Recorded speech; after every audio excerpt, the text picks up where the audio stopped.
ജവഹർലാൽ നെഹ്റുവിൻ്റെ ജീവിതത്തിൽ നിന്ന് ഒരു കാര്യമാണ് ഞാൻ ഇന്ന് പറയാൻ പോകുന്നത്. ക്ഷയരോഗം ബാധിച്ച തൻ്റെ പ്രിയതമയ്ക്ക് വേണ്ടി 16 കൊല്ലക്കാലമാണ് മുൻ പ്രധാനമന്ത്രിയായിരുന്ന ജവഹർലാൽ നെഹ്റു കൂടെ നടന്നത്. 1920 കമലാ നെഹ്റുവിന് ക്ഷയരോഗം പിടിപെട്ടത്. ക്ഷയരോഗത്തിന് അന്ന് ഇന്ത്യയിൽ പ്രത്യേകിച്ച് ചികിത്സയൊന്നുമില്ല. ക്ഷയരോഗം വന്നാൽ മരിച്ചു പോകും എന്നൊരവസ്ഥയുണ്ടായിരുന്നു അന്ന് ഇന്ത്യയിൽ.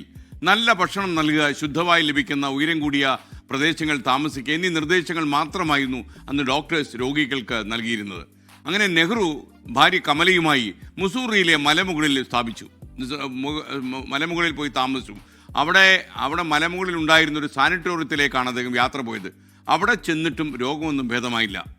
അത് നിസ്സഹകരണ സമരകാലത്താണ് ഇതൊക്കെ സംഭവിച്ചത്. 1924 സുഹൃത്തുക്കളുടെയും അച്ഛൻ മോത്തിലാൽ നെഹ്റുവിൻ്റെയും നിർദ്ദേശം അനുസരിച്ച് നെഹ്റുവും കമലയും ചികിത്സയ്ക്കായി ജനീവയിലേക്ക് പോയി. 1927 ആരോഗ്യസ്ഥിതി മെച്ചപ്പെട്ടതിനെ തുടർന്ന് ഇരുവരും ഇന്ത്യയിലേക്ക് മടങ്ങി വന്നു.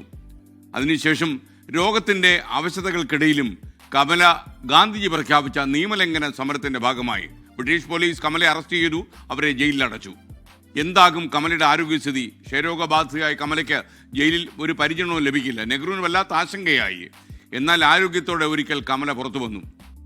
1936 കമല നെഹ്റു മരണത്തിന് കീഴടങ്ങുന്നത്. രോഗവും സമരവും പ്രണയവും ജയിലും എല്ലാം ചേർന്നൊരു നീണ്ട 16 കൊല്ലക്കാലമാണ് അവിടെ തിരശ്ശീല വീണത്. പ്രിയപ്പെട്ടവർക്ക് വേണ്ടി നിങ്ങൾ ഏതറ്റം വരെയും പോകുമെന്ന് ഞാൻ ആവർത്തിക്കുന്നു.